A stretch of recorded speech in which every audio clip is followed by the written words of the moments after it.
Great to be back out today. Full pads, emphasis, worked a lot of third and short. It was great to have some legends out here today. Carson Palmer being back on campus was so neat. Lawrence Jackson, and always to have Coach Robinson out here sharing some time with us is always special. I think I gained something from him every time I see him, a little words of wisdom, which is awesome. Very valuable time for us as we go into our scrimmage type mode this Saturday. So this was kind of a prep for us, a review day installation wise, a little third and short work, but really it prepped us for what we hope is a great Saturday scrimmage. We'll actually have it right here, planning on maybe a hair of rain, so we don't want to screw up the Coliseum too bad. So we'll end up practicing here on our field. With that, I'll take any questions that you might have. When you say scrimmage, are we going to talk about FUD, or are we talking about? No, we're going to actually go live tackle. Okay. So, one of the things that you deal with in today's time in spring ball, as far as the NCAA rules, is when you are in full pads, you have to diagnose the days that you are a scrimmage tackle and a full pad thud. That is a rule that we have to follow. So I wish it was more, but we follow the rules as best we can. And so this Saturday will be one of our designated tackling days. How many of those are you allowed? We're allowed 3 total, so we'll have 3 total scrimmages, and then you're allowed 50% or less other full pad days. That's why you saw some of the tackling in the short yardage period. Have you seen a big impact of the defense using Clancy for a second straight year? Oh, there's no question. Just the communication of getting lined up, diagnosing formations, motions. You know what I've been really impressed with thus far is how Cam and Jordan are getting everybody lined up. That was a key for us in these no-huddle offenses that you see in the Pac-12. And Mike Hutchings did a tremendous job of it last year. And now to have these 2 guys fill in that role, they've done a tremendous job. That consistency of staff, I think, is ultra important. And to have 9 of your 10 coaches remain on this staff, that consistency has been very, very important to us. And of course, being in the same system, basically offensively, defensively, and special teams, will go a long way. Yeah, anytime you lose a guy like Mike Hutchings, now you're replacing him with a guy like John Houston. What have you seen from John so far through camp? Yeah, John's really, stepping into that spot where Cam was right now. Cam was that dime backer for us interiorly, where Mike Hutchings was actually the Mike. So Cam has shifted over to the Mike, him and Jordan. That's allowed, John to step up in that role where Cam was last year, and he's doing a good job. He's always had the athleticism and the ability to track and get to the ball extremely quickly, and he's showing that right now. It's not perfect. He's not a finished product, but very impressed with where he's at right now. Past couple of days, Sam threw some interceptions, which is more than he usually does. Do you raise an eyebrow, or do you applaud the defense? No, I applaud the defense, and then try to educate Sam on what he saw and what he diagnosed. Those happen. That's why you practice, and so you can eliminate those when you get to live game time. But no, don't raise an eyebrow. Just educate him and pat the defense. It's good to see turnovers. We had 20 total turnovers on defense last year. It's a key emphasis for us this year to try to get, if you really want to average 2.5 a game, you can't do that. We shoot for 3, but 3 a game, you'll be one of the top 5 in the country. Is he trying to do anything different, because he never did throw interceptions in the past? Well, yeah, he threw some in games last year. I mean, in camps, he almost never did.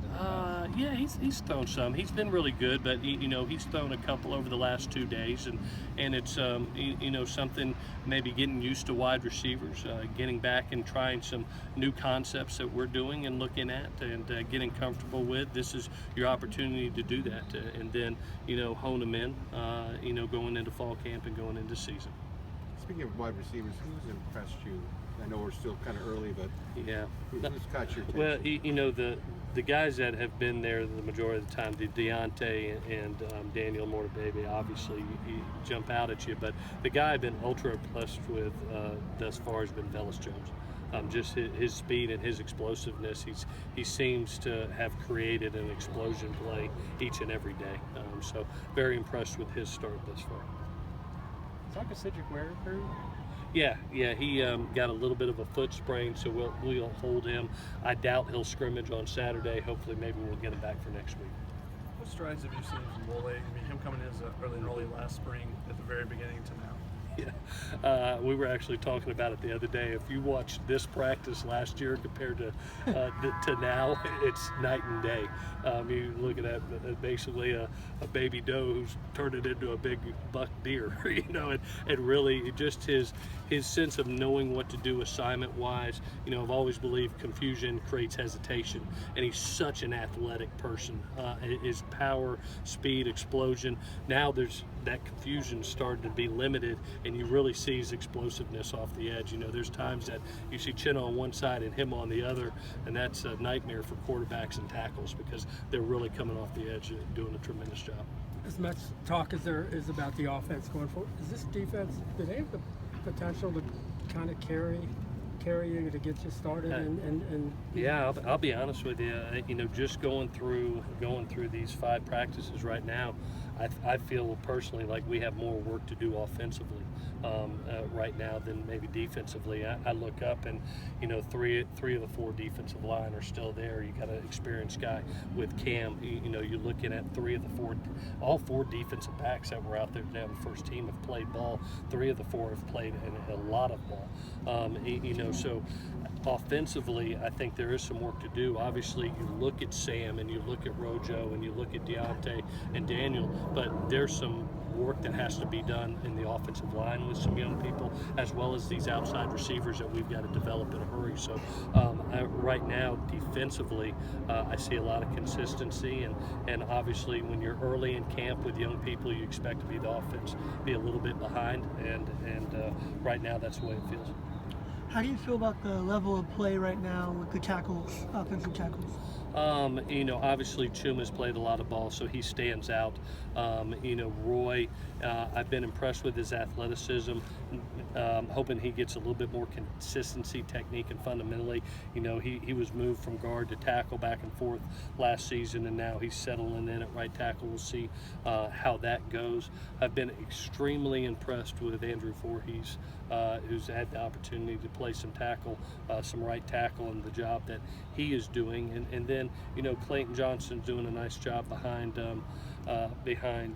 Chuma. And so, and then we got some other young tackles that are going to be coming in, and Austin Jackson will be coming in here, as well as some others. So it gives us, we've got a lot to do, basically. 11 more practices, 10 more practices and 29 practices in the fall to get these guys ready. What have you? How would you assess Jamel Cook over the whole spring? Yeah, Scott. His last 2 practices have by far been his best. You see he has flashes of real brilliance, and you see the explosiveness and the physical nature that he brings, and then his length and coverage is something that's very hard for smaller receivers.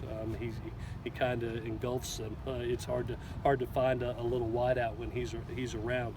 The thing that I'm hoping that he gets better at is just his consistency of assignments and truly learning the system.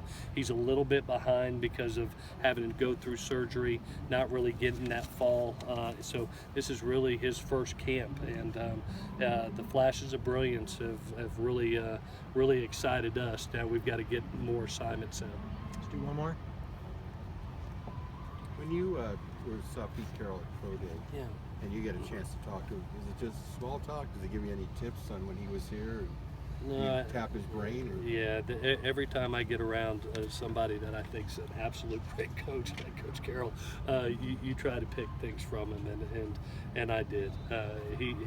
His wisdom of not only when he was here, what he's doing up there in Seattle, a little bit different format for us as far as next year with no bye. Kind of reminds you of a pro season, and going to be probably a little bit longer training camp now that they've extended training camp. So you get that kind of NFL feel. So just to have the opportunity to be around him, get to know him a little better, pick his brain, I thank him. I mean, to come down, you didn't see a ton of head coaches down there, and there he is, and down here and being here and being with us. So really appreciate him. He's been great to me ever since I got the job. Pete Carroll follow-up. Yeah. The tackling that Pete, is teaching at Seattle. Is that something you guys are going to, the shoulder Yeah, we tackling? the actually rugby tackle is the actual tape that they've put out the last 2 years with Rocky said, has been really, really good, and something that you see right now. If you watch Ronnie do some of his tackle drills, you can see him doing it. And so it's something that's going on not only in the league but in college. As we keep on getting even more safety and taking the head out of play, it's become a very effective method to getting guys on the ground. All righty, guys, thank you so much.